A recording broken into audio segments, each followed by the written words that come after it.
What's going on, YouTube? Welcome to the first official episode of the Maxamet experience. I have about 2 weeks worth of use on this knife, and I've got some first impressions to give you guys. So right off the bat, we're going to talk about some of the use that I did, as well as some sharpening.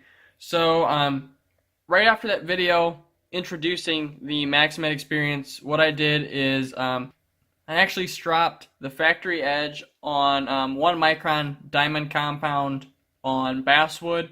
It's actually a homemade compound. I bought the 1 micron diamond powder, made a spray out of it, and then put it on basswood. Here's what that looks like. And what I noticed right after that is the factory edge became hair whittling. And I was super impressed with that. Just a little bit of refinement, and it could whittle hairs, which was really cool. I then cut up a cereal box, cut up a juice bottle, so like an apple juice bottle. You know, it's relatively thick plastic. I'm trying to test the limits here of Maxamet. The edge was still sharp, but it wasn't hair whittling, so I took it back to the strop, and after a quick strop, it brought it right back to hair whittling, which was pretty impressive. I then went on to open a medium box. So as far as the opening boxes things, I'm going to be kind of describing that as small, medium, and large. During my day-to-day use, I don't have time to measure a box to tell you it was 23 and a half inches, you know. But small, medium, and large. Small is generally less than a foot. Medium is like foot to 2 foot. And then a large box would be 3 feet and over. Just to give you guys kind of an idea. On the 21st, I broke down a box for the cut tests and cut approximately 18 feet of cardboard. I opened a plastic bag from the mail, so like an Amazon package, and then I stropped it right back to hair whittling again. So pretty impressive stuff. The 22nd, I opened a paper envelope, nothing crazy there. The 23rd, I cut up a whole mango. I'm kind of, like I said, I'm using this knife for everything, so I'm trying all sorts of weird stuff. So I cut up an entire mango, and then cut up a small box, which is approximately 3 feet of cardboard. On the 24th, I broke down 8 small boxes, 4 medium boxes, and processed some cardboard for cut test, which was approximately 17 feet of cardboard. The edge was still pretty darn sharp at that point, but I figured that I was going to sharpen it. I was curious to see how the sharpening would go on this knife, and I put it up in a live stream. It's going to be a couple of videos back from now if you guys want to go check that out. It was like an hour and 45 minutes or so. It was a lot of fun, and it was really interesting.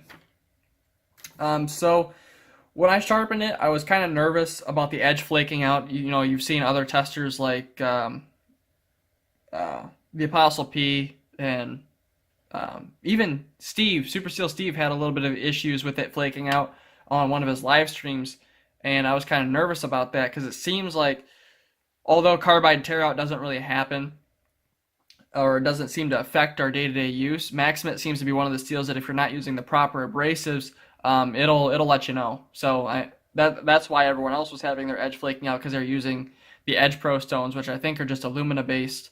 And so I sharpened it on my Wicked Edge on the diamond stones, 200 grit, 600 grit, 800, and 1000 diamond, and then 1200 and 1600 ceramics. Those stones were relatively new. The 800, 1000, 1200, and 1600 were relatively new, and they weren't totally broken in yet, so I was a little bit nervous about that as well. But I didn't really have any issues with it.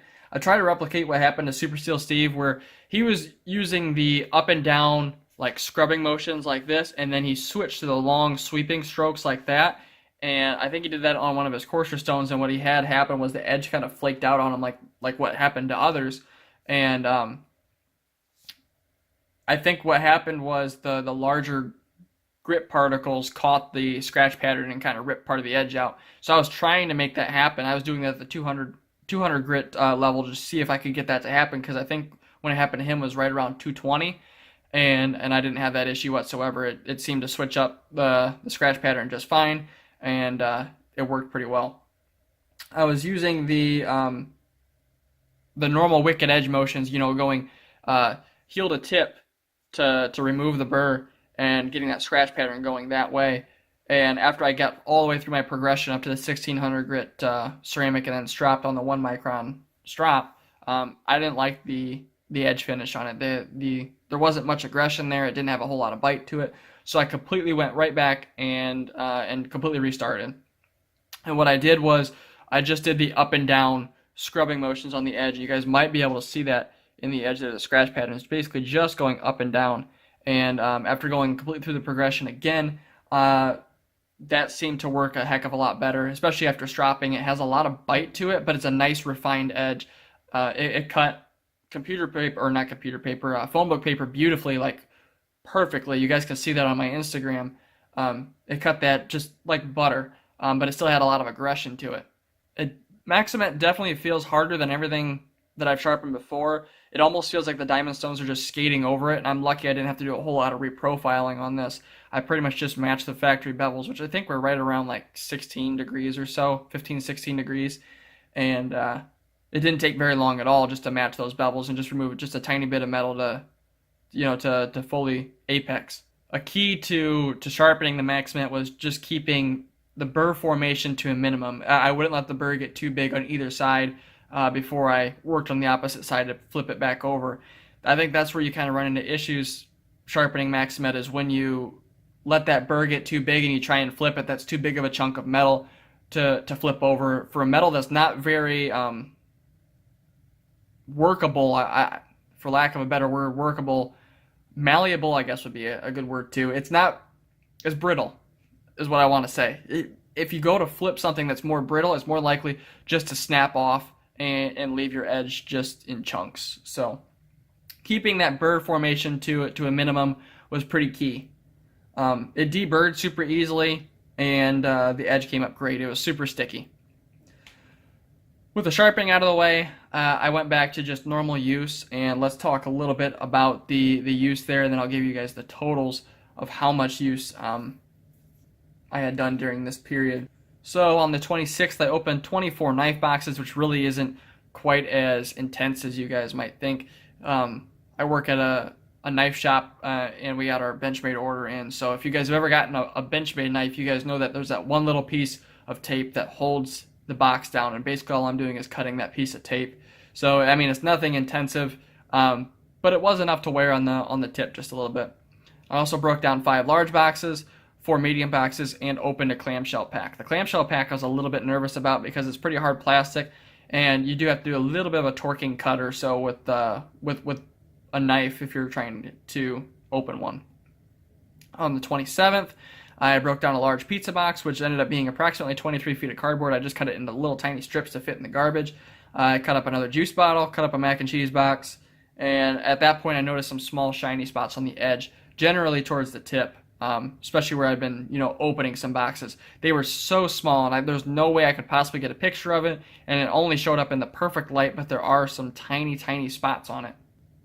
The 28th, I opened 4 more knife boxes, and then I noticed that it lost a little bit of its keenness. It didn't cut computer paper quite as easily or quite as cleanly, and but it still shaved hair with ease. On 3-1, I cut up a small pizza box, which is approximately 17 feet of cardboard. Again, just tiny little strips. On 3-2, I cut up 144 strips from one of my cut tests. So if you guys ever watched my cut test where I cut the cardboard into strips, they were too long to fit in my garbage bag, so what I did was cut them all in half. So I cut up 144 of those, cut up a juice bottle, and then cut 2 small zip ties. On the 4th, I cut up a laundry detergent bottle, that was a little bit nerve-wracking for me because the laundry detergent bottle is quite a bit thicker than any of the juice bottles that I've been cutting, and I was kind of curious to see how it would do. It cut that up great. Now, what's not so great is as I'm cutting up the laundry detergent bottle, I dropped it from counter height. Not the laundry detergent bottle, the knife. I dropped it from countertop height straight down on a tile, tipped down, and I just stared at it for a second. And I picked it up. There's no deformation anywhere. Literally, you wouldn't even be able to know, which is pretty impressive. I cut up a small pizza box, I cut up a juice bottle, and I noticed that the knife still scrape shaves, which is interesting. It doesn't cleanly shave, and you gotta kind of give it a little bit of pressure, but it does still scrape shave. And 3-5, which is yesterday, I cut up a mac and cheese box. I processed raw chicken. I kind of want to get a cool patina going on this knife, and you might be able to see it in this. Probably not, actually. There's a little bit of patina here. There's a decent angle of it right there. I'll put up a picture so you guys can see it. I can get better pictures of it. When I got this much light coming in, it's kind of hard to tell. And then I realized that this knife no longer shaves at this point. So the totals for that period just after the sharpening was 28 knife boxes, 9 large boxes, 8 medium boxes, 2 small boxes, approximately 44 feet of cardboard, 3 juice bottles, 2 mac and cheese boxes, a laundry detergent bottle, 2 small zip ties, 144 strips from one of my cut tests, 2 clamshell packs, and processed 2 raw chicken breasts. So that's a decent amount of use, and just about any other steel that I would have used instead probably would have broken down already, and it still cuts really, really well. So with that being said, we're going to test sharpness a little bit here. I have a piece of phone book paper as well as a piece of computer paper to test that on. So the phone book paper, I don't have high hopes on this. It kind of sort of still wants to cut it after you get it started. But you guys can hear just how raggedy it kind of is.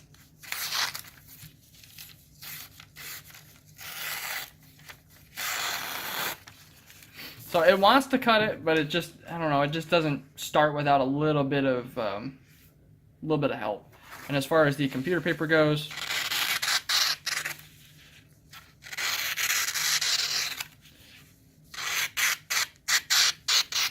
you guys can see just how raggedy it is when cutting that computer paper. But it still does cut computer paper, and we're going to continue to use this knife until it can't anymore, and that's when we're going to resharpen. So my initial impressions over Maxamet is that it has great edge stability. I haven't noticed any chipping whatsoever. I've been testing it with, you know, how you run your fingernail over the edge to kind of test if there's any small chips in it. I've been testing it after everything that I've cut. So I've noticed no chipping and absolutely no rolling either. What happens is it eventually just blunts in one of those spots, which is where you see those little shiny spots on the edge. I've also noticed that when you take it to a nice refined edge like I did with the 1600 grit ceramics, it's nice and refined, but the edge still has a lot of bite, which is awesome, especially for, you know, using it for work, you know, cutting cardboard, that kind of stuff. That's a great edge to have. It just seems to take a highly aggressive edge, and it's unlike any other steel that I've ever used before. It's really impressive, and I'm really enjoying it. This is one of those, it's been hard to not carry other knives, but having something in this badass of a steel makes it a little bit easier to swallow, not being able to carry something like my small Sebenza, my Benchmade Anthem, that kind of stuff.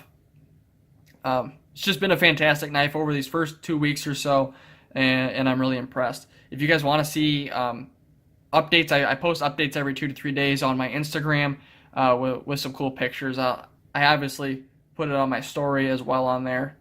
That's more of a daily thing. So if that's something you guys are interested in, go check out my Instagram. The link for that's down in the description below. And I think that's going to do it for me as far as episode 1 of the Maxamet experience. I hope you guys enjoyed the video. If you guys did, make sure to drop a like down below and subscribe for more content just like this. This is definitely going to be going on for quite a bit longer, so subscribe so you guys are in here for the long haul.